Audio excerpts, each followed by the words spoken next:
Hey everyone, would you expose this person publicly to warn others, or keep it private and handle it yourself?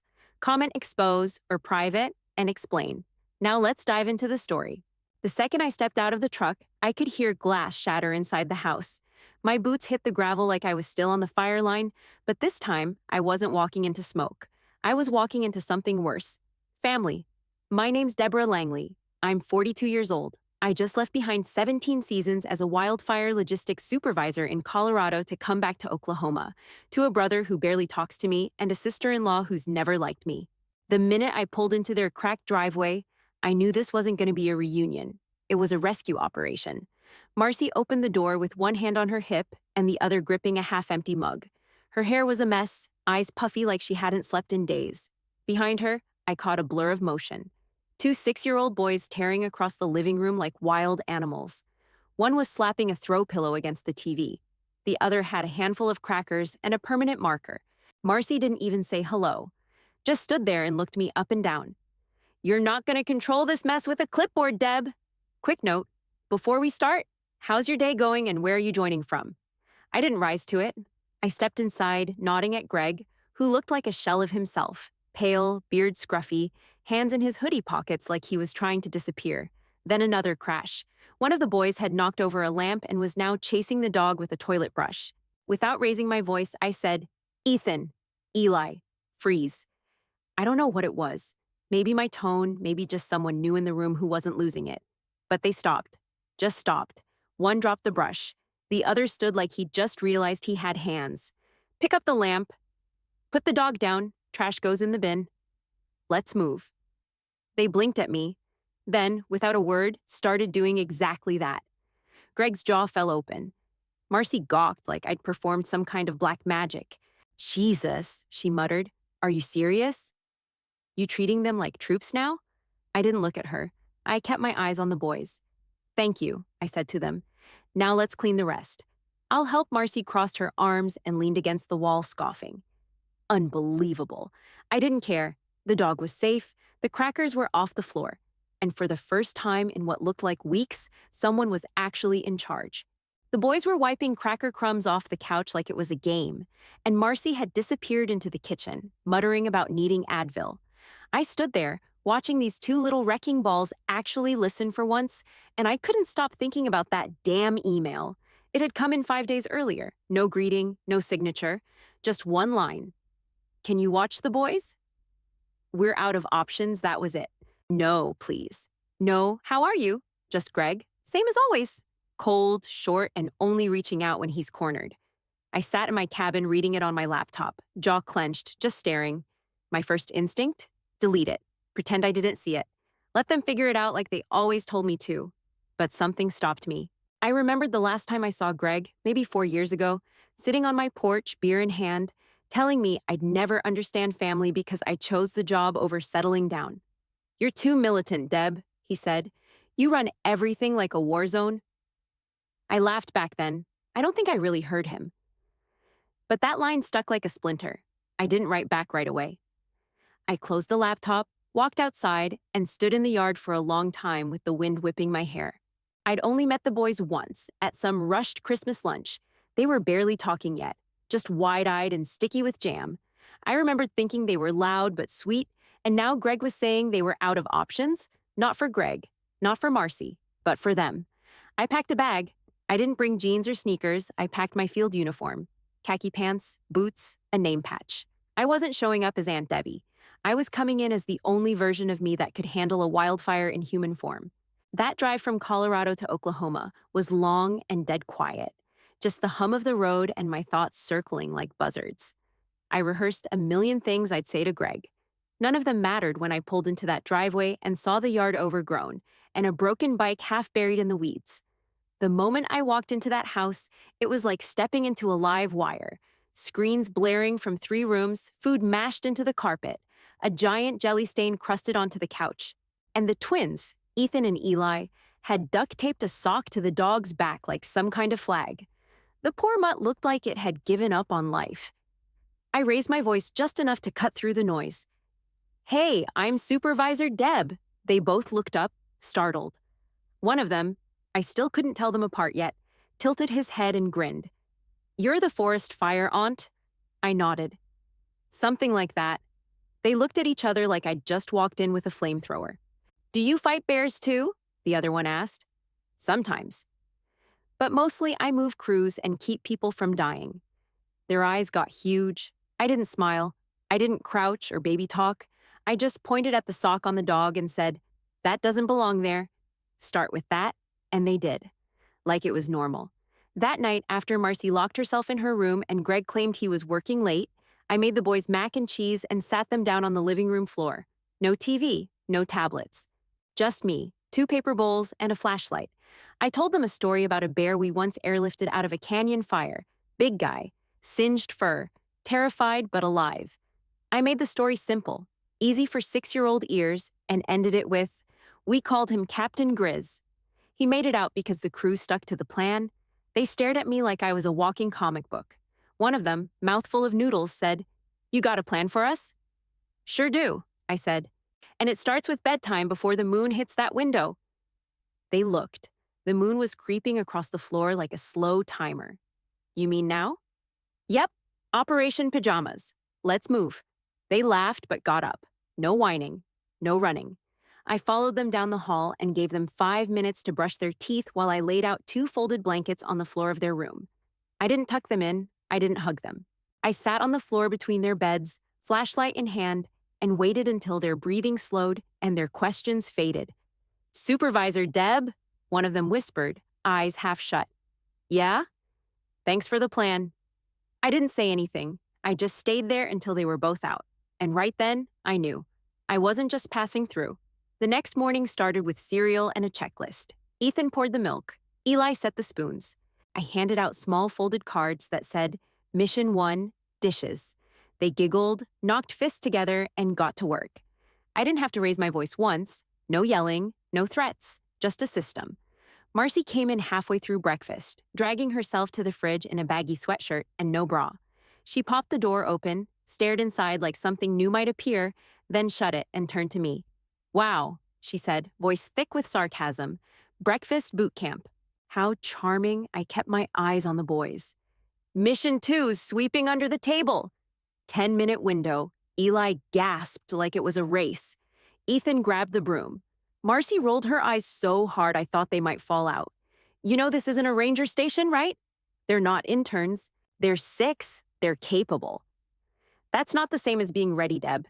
She leaned against the counter, arms crossed, smirking like she had some kind of moral high ground, while her house still smelled like microwaved pizza and dog pee. I didn't reply. I just held out a trash bag. Eli dropped in some crumpled napkins with a proud grin. Greg walked in 10 minutes later, fresh from his basement office where he'd been hiding from his own family. "Morning," he muttered, not looking at anyone. Ethan saluted me. "Mission complete, Captain Mama." I cracked a smile. "Outstanding work, soldier." Greg raised an eyebrow. "Captain what?" "That's what they started calling me," I said. "Didn't ask them to." Marcy made a sound like she was gagging. "Oh God, give it a week. They'll snap out of it." Greg half laughed. "Kids love anyone new with a clipboard." I didn't bite. Just wiped down the table while Eli tried to brush crumbs off the dog's head. That night after dinner, I sent the boys to brush their teeth while I folded laundry. From down the hallway, I heard them whispering. "I hate when they yell," one of them said. "It makes my chest feel weird." I just hide. If I cover my ears, it's like I'm not there. I didn't move, didn't breathe. I stood in that dim hallway with a towel in my hands and my throat tight. Later, just before lights out, Eli started whimpering in his sleep. Not loud, just these short little breaths, like he was drowning under the blanket. I sat down on the edge of his bed and rubbed his back until he calmed down. Didn't say anything, just stayed there till his fists unclenched. Ethan, still awake, sat up slowly and whispered, "Do you know the one about the lost kids?" "What lost kids?" "The ones in the woods." Like in the bear story, I nodded. "You want to hear it?" He nodded fast. So I told him. Not loud, not dramatic. Just a simple story about 2 lost campers who followed trail markers made out of pine cones and ended up back at base camp. They got scared, I said. But they remembered what their guide said. Stay calm, look for the signs, and stick together. He relaxed against the pillow. Was the guide a mama? Something like that. Then I heard the door creak behind me. Marcy stood there, arms crossed, wine glass in hand. You know they're not your little recruits, right? I didn't even look up. Just flipped the page and kept reading. You're wasting your breath, she added. They'll forget this in a month. Still didn't answer. The boys were listening. That was all that mattered. After a second, she sighed and walked off. Her slippers scuffed all the way down the hall. I stayed where I was, reading till the words didn't make sense anymore, until the twins were both asleep and the only sound left in the room was their breathing. I sat there in the dark with the flashlight off and their little heads turned toward me like compass needles finding north. Whatever this was turning into, it wasn't temporary. The next morning, I walked into their room and found the dresser covered in construction paper, markers, and duct tape. Right in the center, a cardboard sign that read, Fire Rescue Command Base. Ethan popped his head out from behind a blanket tent. Captain Mama, we've got a structure collapse on the left bunk. Eli threw me a salute with peanut butter on his cheek. Dog needs a helmet. I didn't even ask where they got the dog bowl, but there it was, upside down on the poor mutt's head, secured with an old necktie. The dog didn't look thrilled, but he also didn't run. Progress. They spent the day turning that room into a rescue center, made chore charts with real markers, assigned shifts, even taped hazard zone signs on the closet door. No one told them to. They just did it. Greg passed by once in the hallway, gave a weird half smile like he wasn't sure whether to be impressed or afraid. Around dinner time, I heard Ethan yell from the hallway, Captain Mama, mission accomplished! They'd emptied the dishwasher without being asked. Marcy was already 2 glasses in. She sat at the table, swirling her wine like it was supposed to solve anything. Her mascara was smudged and her mouth curled like she'd smelled something rotten. They'll burn out, she muttered under her breath. It'll wear off. They're just desperate, I didn't respond. I slid the mac and cheese onto the table and helped Eli pour water without spilling it. The boys dug in like it was a victory meal. They're kids, Marcy said louder. Not soldiers. Still didn't answer. Just sat with them and asked how their rescue dog training went. Ethan said the dog passed. Eli said he peed on the fire map. After dinner, I gathered dishes while Marcy disappeared down the hall. I heard her bedroom door close, but not all the way. I walked past it later, heading to the laundry, and spotted her tablet still open on the bed. I don't snoop, but the screen lit up when I passed, and I saw my name. The subject line read, Legal Options, Sister-in-law's Involvement. I stopped cold. Just froze there, basket in hand. It was an email to someone named Rachel, a lawyer, maybe a friend. Didn't matter. What did matter were the words staring me in the face. Deb thinks structure equals love. She's a loner with no heart who mistakes control for care. She doesn't belong here. She never did. My throat went dry. I stepped back, shut the door gently with my foot, and walked straight outside. Didn't cry, didn't scream. I just stood there in the backyard while the porch light buzzed above me like it might explode. I didn't care what she thought of me. But saying I didn't care about them, that was the hit. That was the damn gut punch. Next morning, I found a drawing taped to the fridge. Crayon on printer paper. Captain Mama's fire base, all safe inside. They'd drawn themselves in little helmets. Even the dog had one. I stared at that thing longer than I should have. Later that night, the boys fell asleep fast. Too much excitement. Too many operations. I stayed in the living room folding socks, trying to focus on something normal. Greg came in holding 2 beers, set one down beside me, and sat without a word. We didn't speak for a minute. They've never been this calm, he said finally. I kept folding. Then maybe the problem's what happens when I leave? He didn't argue, just nodded slowly and sipped. We sat like that for a while, quiet, heavy. He didn't apologize. I didn't expect him to, but he didn't deny it either, and that was new. I called the law office the next morning from my truck, parked 3 blocks from the house. I didn't want the boys hearing me. I didn't want Marcy sniffing it out. Langley, Deborah, I need to speak to someone about filing a declaration of concern regarding minors in my brother's custody. The receptionist paused, asked if it was urgent. I said yes. I met with Janelle Ortiz 2 hours later. Tiny office, peeling blinds, framed degrees on the wall. She wore flats, no makeup, and looked like she'd heard every kind of family mess already. I dropped a folder on her desk and said, I'm not here for drama. I'm here for paper. She raised an eyebrow. Paper? Documentation.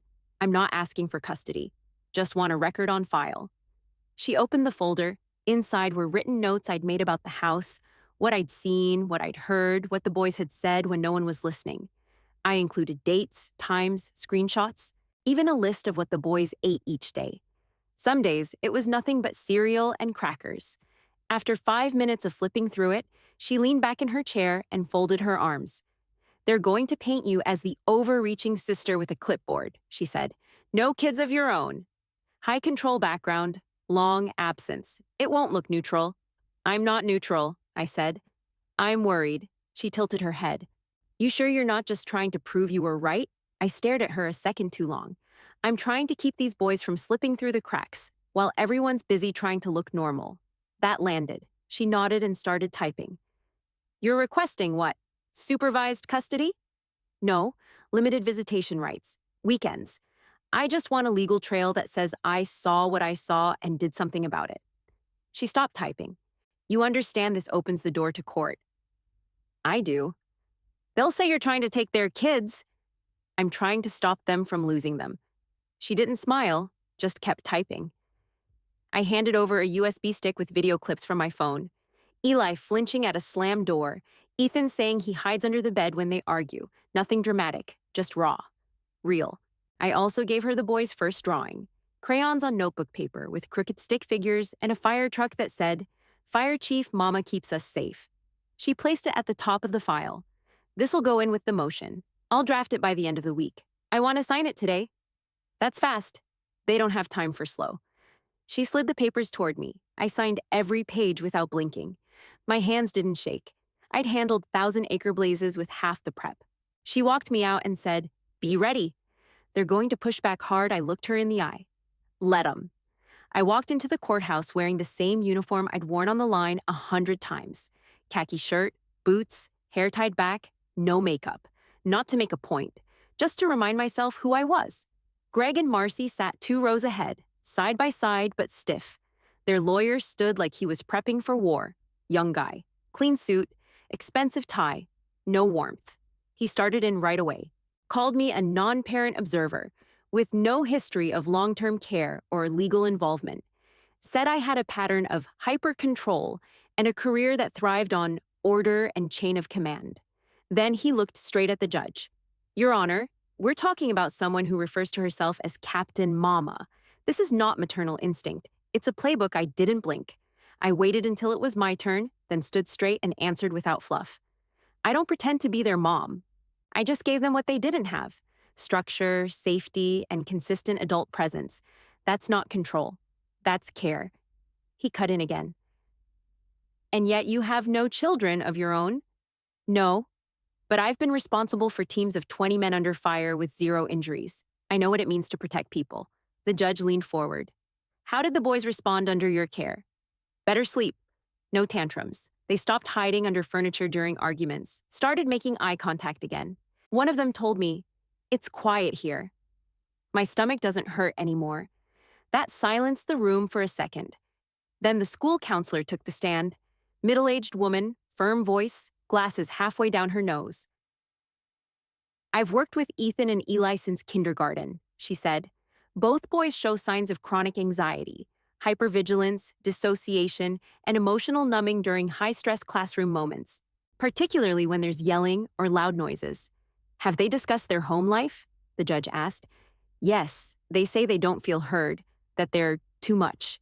Ethan said, "We break stuff so someone sees us." Greg dropped his head. Marcy just crossed her arms tighter.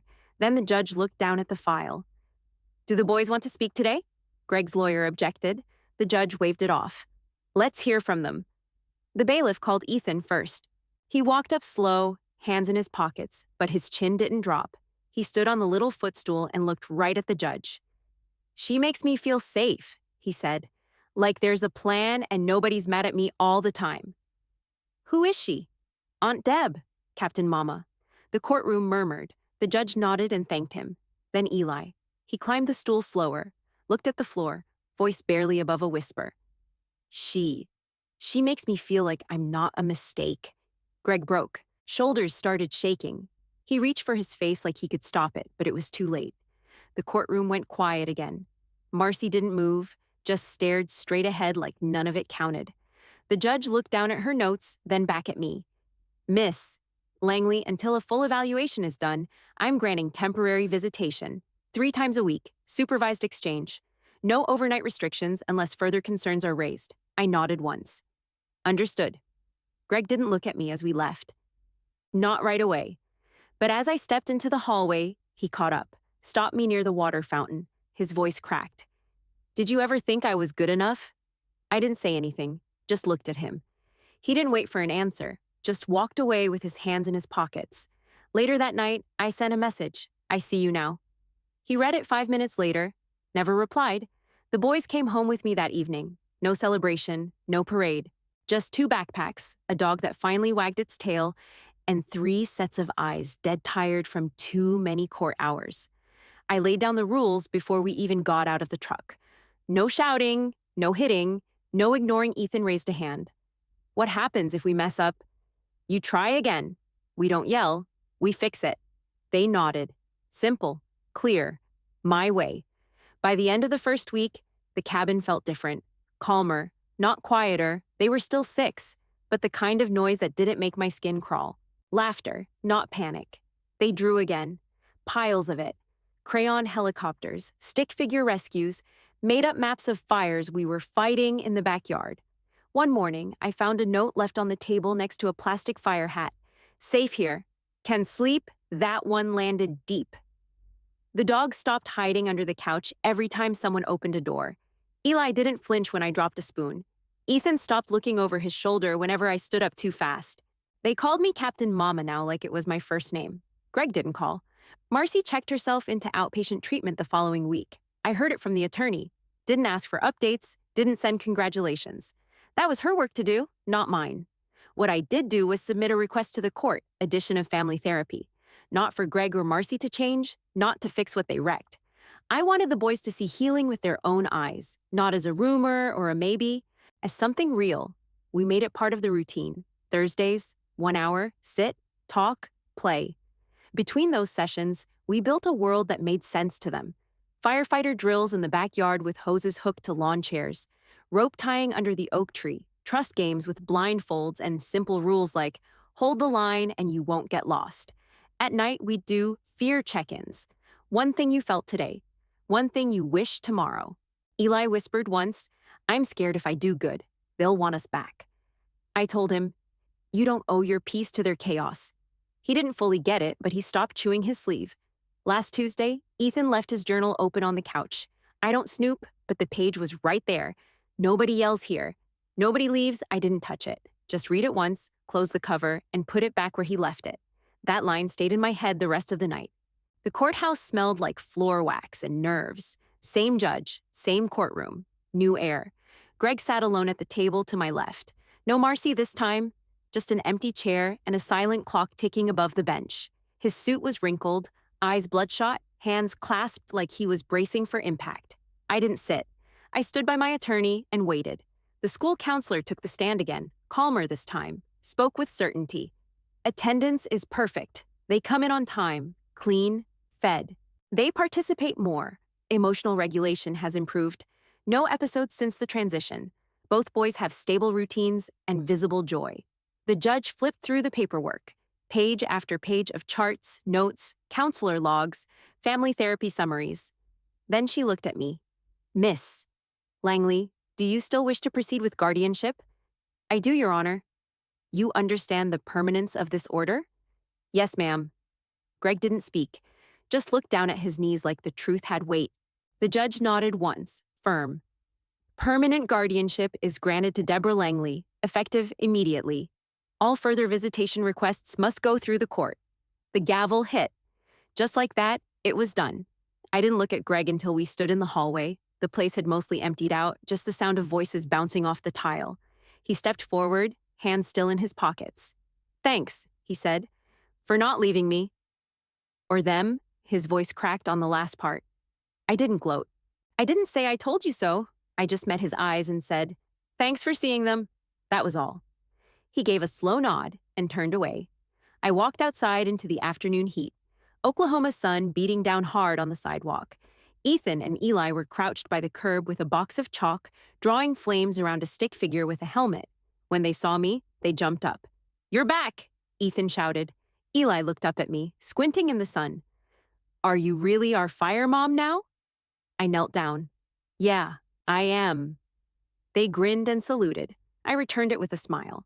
That night, we ate spaghetti. Because it was Thursday, not because anything big had happened. No champagne, no cake, just garlic bread, tap water, and a calm that didn't need explaining. Eli asked for seconds. Ethan pretended his noodles were fire hoses. The dog snored under the table, finally brave enough to sleep near people. Nobody shouted, nobody slammed a wine glass or stormed off halfway through a meal. Just clinking forks and the hum of a house finally running quiet. After dinner, I pulled a block of wood from the shed and sat on the porch with my pocket knife. Took slow, careful cuts until the letters showed clean. Station Langley. Authorized personnel only. I stained it with leftover coffee and screwed it into the step. The boys stood behind me, grinning. "We should make shirts," Ethan said. "Black ones?" "With walkie-talkies," Eli nodded. "And helmets." "Real ones." I smiled without turning.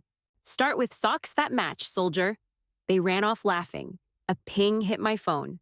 New email. From Greg. Subject. None message. "I see now you were the strongest one."